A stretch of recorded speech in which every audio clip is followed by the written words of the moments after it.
Já estamos de volta com o Gazeta Entrevista, aqui na TV Gazeta. E olha, o final do ano está chegando. Você já se programou para o Réveillon? Ainda não? Presta atenção. A TAM Viagens tem dicas excelentes com condições imperdíveis de aniversário. Olha, Réveillon em Madrid a partir de 10 de 379 ou à vista 3.792. Aéreo ida e volta com 4 noites no Hotel Madrid Ribeira del Manzanares, com café da manhã, seguro viagem, bolsa viagem e pontos Multiplus. Saída dia 30 de dezembro de São Paulo. Se você prefere passar o Réveillon em Paris, olha que ótimo. Na TAM Viagens você paga a partir de 10 de 637 e tem direito à hospedagem com café da manhã, 6 noites no Hotel Cairê, com seguro viagem, bolsa viagem, pontos Multiplus, saída de São Paulo dia 30 de dezembro. Fala a verdade, é para quem tem bom gosto, né? Informações e reservas na TAM Viagens, no térreo do Hotel Pinheiro, telefone 3224-8552. E agora eu vou apresentar o meu convidado de hoje, aqui no primeiro bloco comigo, o deputado estadual Jamil Asfuri, do Partido Ecológico Nacional. Boa noite, deputado. Boa noite, Rogério. Tudo bem? Tudo bem, é um prazer estar aqui com você mais uma vez, né? Nessa audiência maravilhosa, falando com o nosso povo novamente. Deputado, vamos começar pelos fatos mais recentes. Vamos começar falando das eleições. O senhor foi um dos candidatos mais votados, mais bem votados, dos que disputaram a reeleição, obtendo, eu tenho até aqui o número, 5.529 votos. Foi uma votação boa. No entanto, o senhor não conseguiu a cadeira no parlamento, por questões de coeficiente, de legenda, enfim, aquele problema que muitos consideram uma distorção no sistema político brasileiro, que impede que candidatos bem votados assumam o mandato, enquanto, por exemplo, candidatos que obtiveram menos da metade que os votos que o senhor obteve e conseguiram a vaga. Enfim, como é que o senhor vê essa situação e essa que eu considero uma anomalia que chamou a atenção e que foi discutida e ainda está sendo debatida ao longo desse pós-eleição? Olha, em primeiro momento, eu queria agradecer a Deus, né, pela oportunidade de estar aqui, agradecer a Deus, inclusive, pela votação expressiva que tivemos, agradecer a cada pessoa que acreditou e acredita nesse projeto político, né? Foram 5.529 pessoas que acreditaram nisso. E essa discussão agora ela está mais acalorada, né? Porque nós já tínhamos essa discussão acerca das coligações, dos coeficientes, e hoje ela está cada dia mais em voga por conta disso, né? Você acaba não respeitando a decisão do eleitor, onde ele coloca um número de votação muito alto em determinados candidatos e acaba que eles não são eleitos. A população normalmente não entende o que aconteceu, fica até difícil para nós, da política, explicarmos o que aconteceu, mas faz parte do jogo atual, as leis falam sobre isso, né? Agora, essa discussão está indo para o Congresso esse ano com muito mais força, porque também isso não é só um problema no Acre, isso é um problema do Brasil, que está sendo discutido, e eu penso que nessa reforma política, eu acho que uma das preocupações que estarão muito em voga lá dentro do Congresso é sobre essa questão das coligações, das legendas, para que a vontade das pessoas, né, a vontade do povo, ela não seja de alguma forma prejudicada. Na verdade, há quem defenda o sistema atual pelo fato de fortalecer os partidos, as coligações, em que o mandato é, de fato, pela lei do partido. Mas esse sistema foi criado algum tempo atrás no Brasil, quando não existiam tantos partidos, quando havia uma polarização muito forte entre praticamente dois lados da política brasileira, e essa realidade hoje não existe mais. Então, portanto, eu falei aqui o termo anomalia, e de fato porque o eleitor que vota, ele não se sente representado, né? Na verdade, assim, eu, né, que estou com mandato, já tenho uma compreensão política, eu não tenho o que reclamar. Eu acho que quando nós entramos nessa campanha, estamos sabendo disso, né? A estrutura da Frente Popular, dentro da coligação que eu participei, que foi com o Partido dos Trabalhadores e o PROS, era uma estrutura difícil, né? Era um combate difícil. Fomos para as ruas, falamos das nossas propostas, conhecemos muitas pessoas novas. Para você ter uma ideia da votação que eu tive para essa votação agora, aumentamos quase 900 votos. Então, aquilo que nós podíamos fazer, fizemos. Agora, cabe agora à nação discutir sobre esses novos temas, né, as novas possibilidades de eleição, de que forma que vai ser isso. Para mim agora, Rogério, falar sobre isso parece meio choro do surubim. Então, eu prefiro não falar muito, né, porque pode estar dando a ideia de que, porque está chorando, porque perdeu a eleição. Não, eu até nem me sinto derrotado, eu acho que a votação foi expressiva, as pessoas compreenderam. Agora, claro, né, vence quem tem mais votos, e nós não tivemos essa a alegria, né, de ter a votação Quem tem mais suficiente. votos, vírgula, né, deputado? Porque o senhor obteve mais votos e não se elegeu. Mas Olha, vamos só para dar uma adiante. ideia, 17 deputados foram eleitos com menos votos do que eu. Pois é, por aí a gente tira, né? Mas ainda sobre esse assunto, mas já, né, visualizando uma nova realidade. Hoje comenta-se nos bastidores da política a possibilidade do senhor vir assumir uma vaga na Assembleia Legislativa caso um deputado eleito por sua coligação seja convidado para assumir uma secretaria. Quer dizer, é uma consideração que se faz, no entanto, isso vai depender de muitas coisas. Mas aí eu lhe pergunto, diante dessa possibilidade, como é que o senhor vê o seu futuro político? Rogério, eu lutei para ter esse mandato até o dia 5 de outubro com todas as minhas forças. Infelizmente, ele não veio pelo voto dentro das condições políticas que temos hoje. Agora, eu estou muito mais esperando em Deus uma resposta para que a gente dê os novos passos. Tenho conversado com o governador, nós construímos, né, um trabalho político dentro da Frente Popular, há esse reconhecimento. Os nossos amigos, que alguns chamam de grupo político, né, mas eu prefiro chamar de amigos, nós temos uns amigos que acham que seria melhor realmente ser reconduzido à Assembleia, dentro de um trabalho político, mas isso aqui não é uma decisão que depende nem de mim e nem muito menos do governo. Isso é uma construção política, né, tendo em vista que nós temos 6 deputados envolvidos, além de mim, para que nós possamos tomar essa decisão de qual é aquela pessoa que pode ter uma performance mais proveitosa para dentro do projeto da Frente Popular, dentro do contexto ou de estar na gestão ou de estar na Assembleia Legislativa. Eu estou preparado. Aquilo que Deus reservar para mim, aquilo que nós tivermos sendo escalados ou para participar da gestão ou da Assembleia Legislativa, eu creio que eu estou preparado para, de alguma forma, fazer um bom trabalho. Alguns deputados que foram eleitos na sua coligação, principalmente os deputados do PT, né, consultados extraoficialmente, já disseram que preferem exercer o mandato e não querem exercer um cargo no governo. E aí, no caso, se o senhor fosse convidado para uma secretaria de governo, qual a sua opinião? Olha, é difícil a gente falar sobre isso porque essa decisão ela é exclusiva do governador Tião Viana. Ele que foi eleito como governador, nós fazemos parte de uma base de apoio. Agora, eu tenho conversado com ele acerca disso, né, de qual seria, né, a situação que poderíamos construir para ajudar no governo. A minha formação é engenharia civil, eu sou engenheiro, e nós temos algumas secretarias que são ligadas à engenharia civil. Acho que seria um caminho.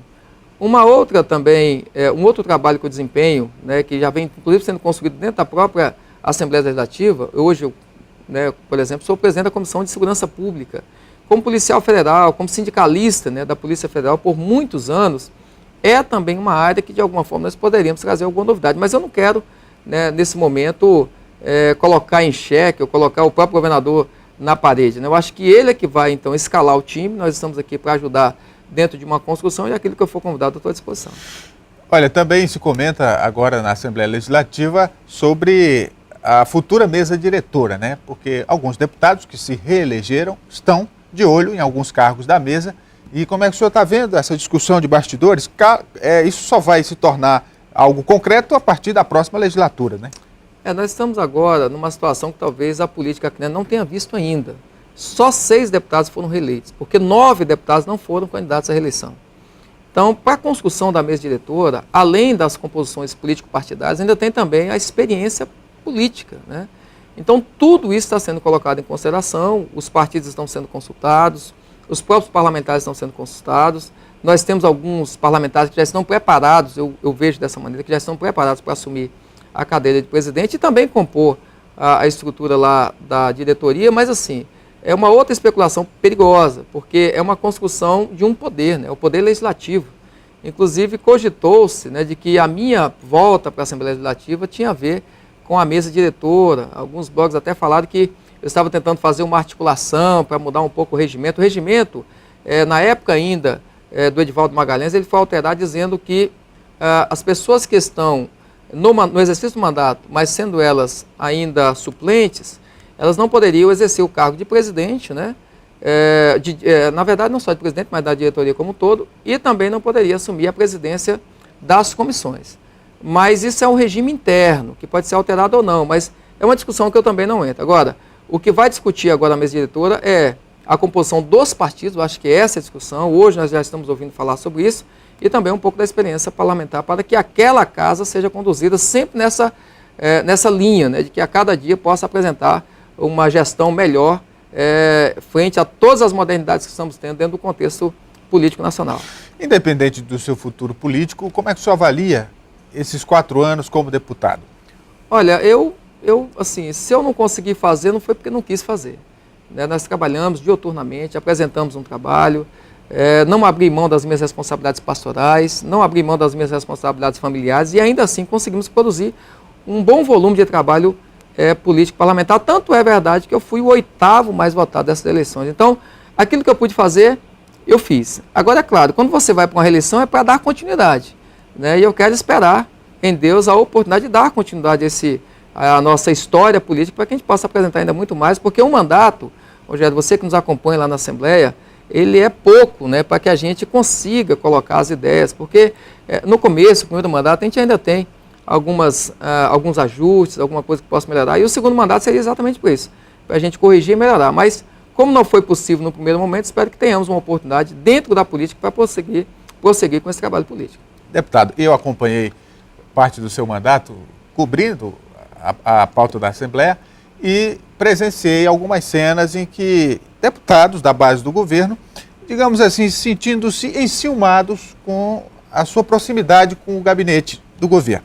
Sobre esse aspecto, ficou alguma mágoa, alguma desavença ali nos bastidores que não tenha sido superada? Olha, de minha parte não.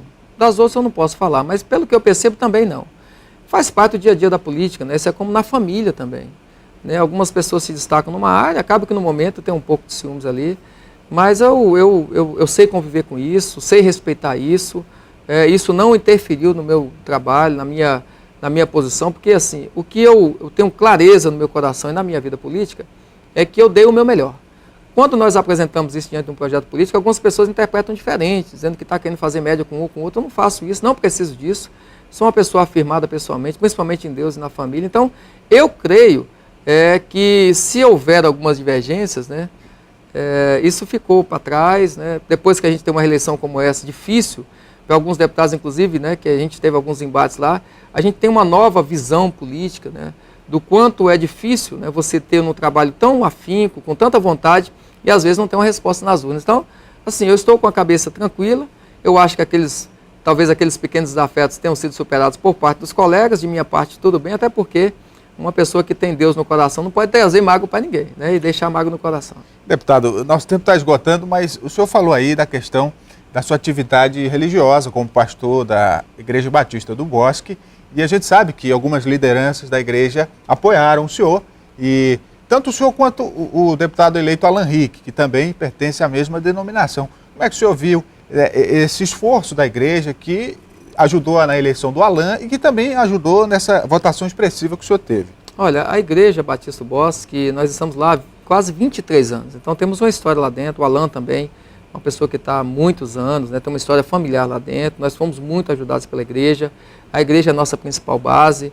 Agora a Igreja Batista do Bosque é uma igreja muito grande, né, que tem pessoas que às vezes têm compromisso com outras, mas a nossa base foi mantida, ampliamos, tanto é que a votação se ampliou muito também, mas eu acho que foi muito positivo, principalmente na campanha da Alan, que era uma novidade. Um candidato a deputado federal, ele tem mais chance, porque a disputa, ela se desenha, né, dentro de um ambiente menos concorrido, mas para mim também eu estou tranquilo, estou satisfeito, acho que aquilo que nós pedimos fazer, fizemos, e a resposta que era necessária foi dada.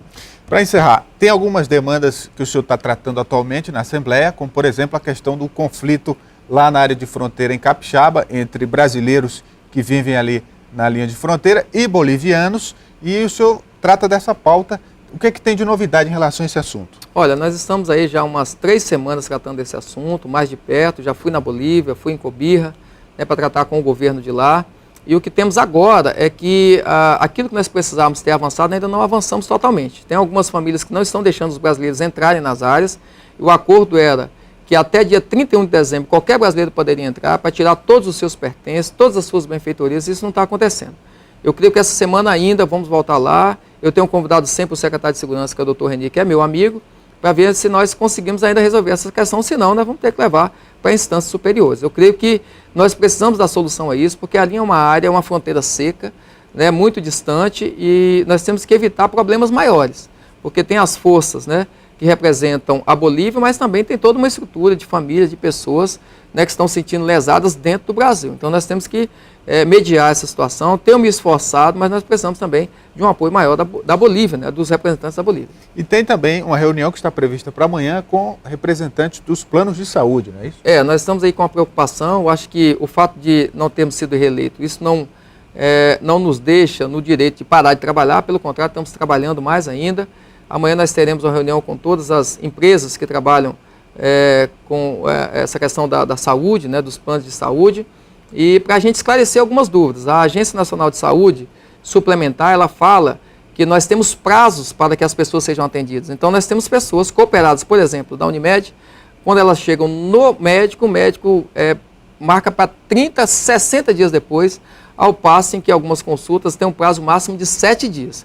Nós consultamos a empresa, né, a Unimed, ela disse que nós vamos ter que conversar sobre isso, porque cada um que for responsável tem que ser responsabilizado. O que nós não podemos é dar esse prejuízo à população que paga caro o plano de saúde e às vezes tem um tratamento muito pior do que aquele da saúde pública que muitos reclamam. Conversei com o deputado estadual Jamil Asfuri, do Partido Ecológico Nacional. Muito obrigado, deputado. É um prazer estar aqui, Rogério, mais uma vez, parabéns pelo trabalho, estamos à disposição e o mandato continua aí e nossa vida política também. Que Deus permaneça abençoando as famílias do Acre. O Gazeta Entrevista vai dar uma paradinha, a gente volta daqui a pouco, depois do intervalo, não saia daí.